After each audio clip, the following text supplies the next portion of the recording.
Sumabit ang isang dump truck sa arko ng Angono, Rizal pasado 1:00 ng hapon nitong Lunes.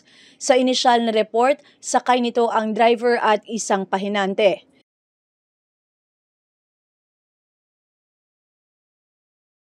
Kasalukuyan na itong nirerespondihan upang maalis ang nakaharang na truck at patuloy na iniimbestigahan ang naging sanhi ng aksidente. Dahil dito ay nagbigay paalaala sa mga motorista ang Taytay at ang Angono LGU na asahan ang mabagal na pagdaloy ng trapiko mula sa boundary ng Angono at Taytay Baytown area. At kung maaari ay humanap na lamang ng alternatibong daan upang maiwasan maipit sa lugar na nabanggit.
Ako si Luan Peñano para sa Eye of the Nation ng iNews Pasig.